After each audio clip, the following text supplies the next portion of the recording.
Pooh Shiesty robbed and kidnapped Gucci Mane? Gucci Mane told the police, hey, it was him. Come get this menace. I know I signed him, but come get him. This man is tripping. We finna go in and check it out.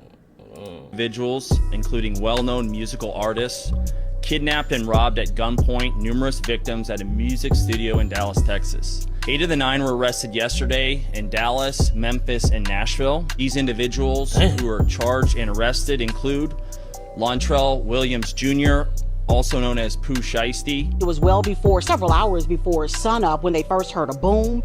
It was then followed by shouting of from the agents who were saying that they were certainly executing a search warrant. I can tell you, after that boom, there was a back door that was breached. It sounded like Gucci cooperated. It sounded like the victim. Gucci was a victim and gave his testimony. Come on over here with me, Gucci. It's all right. It's all right to go and be civilian. Yeah, come on. Come on over here with me, Gucci. Press charges on their ass. Flashbangs would pop off the federal search warrant of Memphis rapper Pooh Shiesty's home on April 1st, 2026. The next day, the United States Attorney for Northern Texas would announce 9 individuals, including well-known rappers, were federally charged with kidnapping and robbing at gunpoint numerous victims at a music studio in Dallas, Texas. 8 of the 9 were arrested in one day, including Memphis rapper Lontrell Williams Jr., aka Pooh Shiesty, his father Lontrell Williams Sr., Memphis rapper Rodney Wright, aka Big 30, and 6 others. A 32-page sealed criminal complaint would state on January 10th, 2026, at approximately 4:50 p.m., 3 victims were kidnapped and robbed at gunpoint at a music studio. The criminal complaint would list the 3 victims by their initials, RD, MM, and BP. But we all know RD is Roderick Davis, the 46-year-old Atlanta rap legend known as Gucci Mane. At approximately 1 p.m. that day, the victims flew into Dallas alongside Gucci's head of security and an additional. Bro, this gotta be the dumbest thing Pooh Shiesty could have did.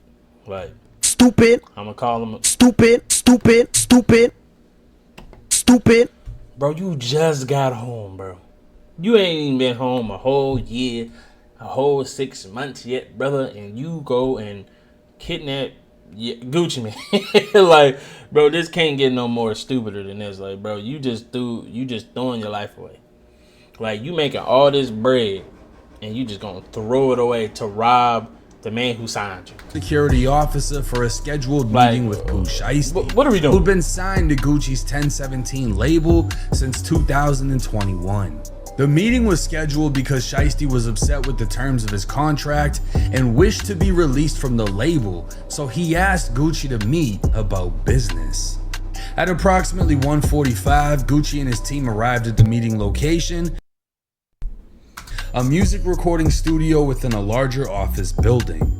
Upon entering the building, they realized the recording studio was closed.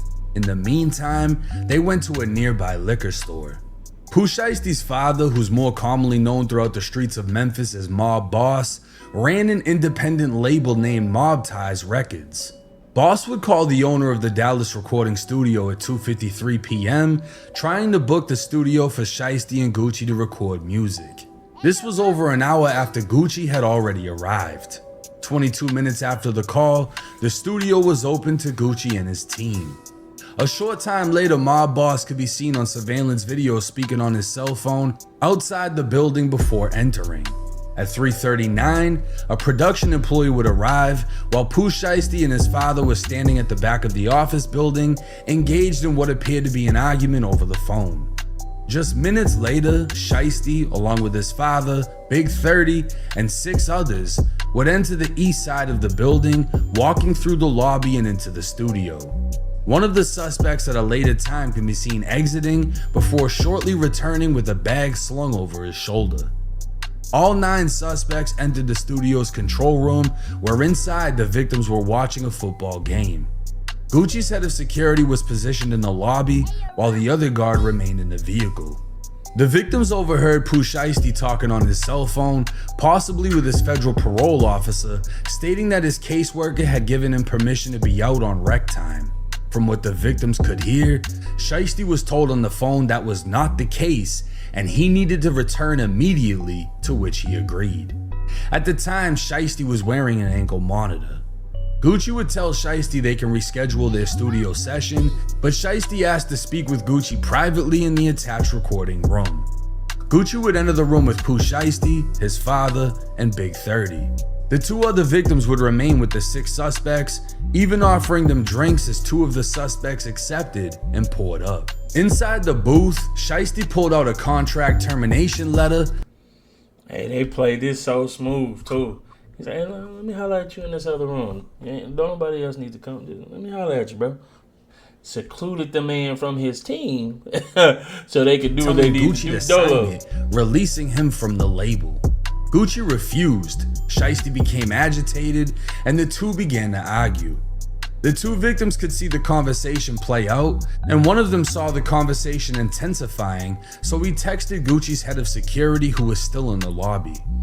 While arguing, Shiesty instructed Big 30 to get his bag, and Shiesty would pull a Draco, aiming it at Gucci and demanding again that he sign the contract release paperwork.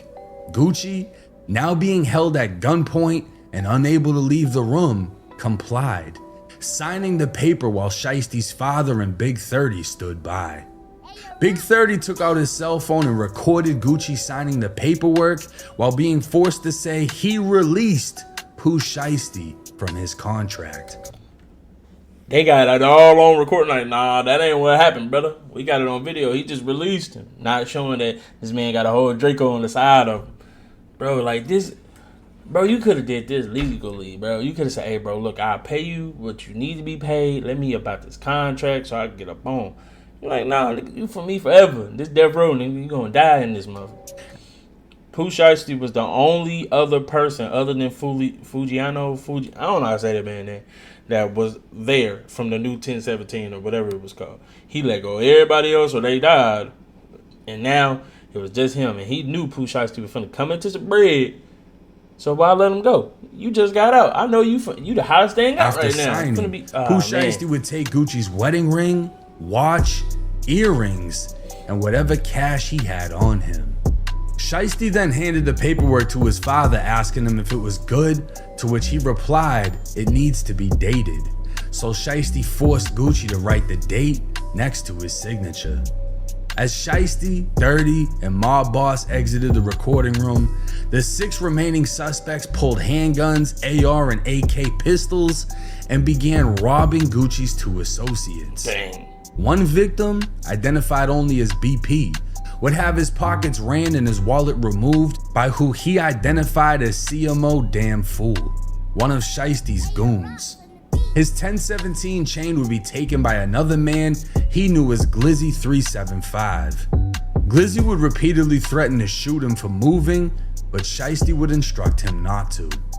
According to the victim's statement to police, he witnessed Big 30 pointing a cell phone at Gucci within the booth, but assumed he was taking pictures for social media. Victim BP further identified Baby Slime 375 for holding him and others at gunpoint. Victim BP and victim MM would identify KD 375, who they also recognized, as he can be seen on social media with Pooh Shiesty. KD would also hold them at gunpoint. Victim MM is rumored to be Matt Marzal, who goes by the name Multi-Mars. He's a Chicago-based photographer and has been Gucci's personal cameraman for years. It was also Matt who texted Gucci's head of security when he saw the conversation within the recording booth intensifying. Matt was choked from behind, almost to the point of losing consciousness, resulting in scratches to his neck and wrist. Dang. He'd be robbed of his Rolex watch, a Louis Vuitton bag containing multiple high-end watches, and his wallet. He'd confirmed to police his Louis bag, wallet, and AirPods all had an Apple AirTag attached, and he was also able to identify his robber by his Instagram handle of Twin CMO. While the robbery was taking place, Big 30 walked to the door leading to the lobby, closing it and blocking it with his body, preventing the victims from leaving.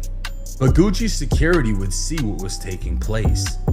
Both of Gucci's security guards would draw guns, attempting to force themselves in as they partially opened the door, only to see that they were greatly outgunned. Gucci was pushed onto a couch, causing the victims to believe they were going to be executed. Shiesty placed the barrel of his Draco to the back of BP's head, ordering him and Gucci to leave the studio through the west side of the building. Gucci then instructed his security to escort them to their vehicle. As the victims left, Gucci's cameraman turned to Pooh Shiesty and asked if they were really taking his watches. Matt would provide police with the last AirTag locations, which was revealed to be the parking lot of an apartment leased to Pooh Shiesty's father, where Pooh is believed to have been residing in Frisco, Texas. Dang. Federal investigators would recover photos of the suspect vehicles, a white Buick Enclave, a black Hellcat, and a black Dodge Ram with a roll bar. According to law enforcement databases, Big 30's father owns a 2020 Dodge Hellcat in Tennessee, and license plate readers would place it in Texas during the relevant time period of the robbery and Bruh, y'all got all this money and just threw y'all life away. Y'all finna be booked and cooked. Y'all over with. Cause guess what? FBI, open up! They came and got you. They came and got you and you cooked, brother. They got all this footage, Gucci corroborating you cooked. Like, bro, what are y'all making all this money, bro? Y'all just throwing y'all life away for what, bro? I'm hood, man. I'm straight. But, well, we can say one thing. That man ain't never lied. Hold on. Green screen started to mess up a little bit. You know what I mean? Nah, but you can say one thing. Pooh Shiesty do not be capping in his raps. I can tell you that. That man dead serious. And you say he gonna do something, the white he gonna do Enclave it. was found to be a rental, rented by none other than Shiesty's dad. Federal investigators would find surveillance video of Shiesty's dad at a Staples, printing out what they believed to be the release contract an hour before he arrived at the studio. The feds would also link all suspects together by cell phone GPS coordinates and would reveal Shiesty's goons were so poor, 4 of them would have to take a Greyhound bus from Texas back to Memphis, Tennessee. Now remember when the victims offered Shiesty's goons drinks? A left ring finger and right thumbprint would identify the 2 suspects that took drinks as they left their prints on the red cups. The victims obviously knew who Pooh Shiesty was, and Gucci Mane would be listed as one of the victims who identified Shiesty as wearing a Nike mask and hoodie during the robbery. Gucci would also name Big 30 and identify him by his Instagram. In fact, almost every suspect was able to be identified by their Instagram handles. Dang. KD would be described as Shiesty's right-hand man. Damn Fool lives up to his name, as he could be seen leaving wearing Gucci's cameraman's Louis bag. This nigga posted the watching chain on Instagram. Bro, why do a crime to post it? I don't get it. You're telling on yourself. Like, you posting the watch. Oh my God. He then posted a video to Instagram wearing one of the stolen watches, and another picture would show him wearing the same sneakers worn in the robbery. Twin, who choked out the cameraman, would post multiple pictures of another stolen watch and even the 1017 chain that was taken. Shiesty and his team executed a coordinated Banned from the streets! Get out here! Get these dudes up out of here, bro. What are y'all doing? Y'all tweeting. out recording studio takeover. Why, like, back home, look, little story real quick. Back home, a nigga robbed the bank. Didn't get caught, didn't do nothing, didn't even know. The nigga posted the money on Instagram, and that's how they caught him. Why do y'all post the stuff y'all stole online so they could tie it together and catch you? I just don't get it, bro. You got away, you posted. Temporarily kidnapping fucking Gucci Mane, robbing the Act shit like a out of him little and his kid. team, making his security look like bitches, and leaving the scene without firing a single shot. Only for Gucci and his team to fully cooperate with police leading to a federal takedown and kidnapping charges.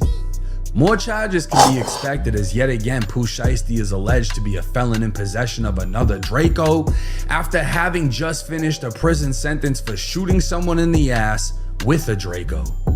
All 9 suspects will be facing life in federal prison for conspiring to and committing kidnapping. And I can only imagine what else the feds can add on with all the firepower and priors they had. It will also be interesting to see who chooses to cooperate against who, as Pooh Shiesty's father is no stranger to the feds. Back in 2007, Mob Boss was indicted on drug charges and would be sentenced to 70 months in prison after receiving a 5K1 sentencing reduction for his ongoing and future cooperation with the government, meaning he was snitching and agreed to keep snitching. Oh, so this he whole fucking... We finna have another case of father telling on son, because Queso daddy told on him. Shiesty, your daddy finna tell on you, brother. Case is snitch nasty. Gucci just fucked over Atlanta as the most rat-infested city in hip-hop, adding himself to the list of snitches after Young Thug gave investigators the longest interview of his career. Gunna flipped on Thug, Gunna did Crime Stoppers, T.I. started the Crime Stoppers wave, and Gucci is best friends with QCP. Gucci would even jump on live after the federal takedown was announced, and you'd think he'd talk about how he's far from the streets and too rich to abide by them like QCP did. But instead, Gucci was talking about the exact opposite, saying he'll smoke whoever steps to him, he doesn't believe in telling the police shit, and he's keeping it street. The exact opposite of what he did. You step to me, I'ma smoke you. Yeah, I ain't gonna tell nobody, not even the police.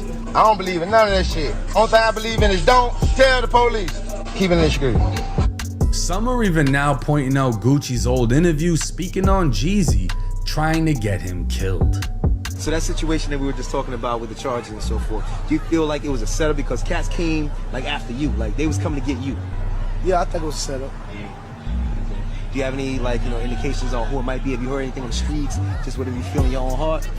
Well, you know what I'm saying? Like I say, ain't too many people got the motive to do some shit like that. I just like detect, learn, you know what I'm saying, look at the motive, who has motive to do it. And this fuck nigga, the only nigga has motive. Jeez. Yeah. Okay. Straight up. So it's real serious then when we talking about actually trying to set somebody to take someone's life. Tell me it ain't so, Gucci. Tell me it ain't so. It's like, I guess they're scared of competition. Now Pooh Shiesty just fucked himself after committing the dumbest robbery with his dad being a whole government informant, and Big 30's big door blocking ass is now facing life just because he wanted to be there. Never mind the goons that came up on watches but needed a bus pass to get home. A case that no one expected, and one of the fastest crash outs we've ever seen from a rapper fresh out of prison. This is likely the last time we'll ever see Pooh Shiesty in the free world. Exactly. Now I'm gonna be honest. I don't get why. I understand you wanted out, but bro, this was just dumb. You could have worked it out another way. You making all this money, bro. You could have did it another way. You on fair probation, nigga. You just out. You just got out. You dropped that first day out. The world went crazy, and now look at you back in jail. Stupid. Cause you wanted to do dumb stuff. Because you want it to be stupid. I don't get it. But let me know. Do y'all think Gucci really cooperated? Y'all think Gucci told for real? They said he did. Got his initials there. But do y'all really think Gucci cooperated with the police and told? I want y'all let me know down in the comment section. I'll see y'all in the next one.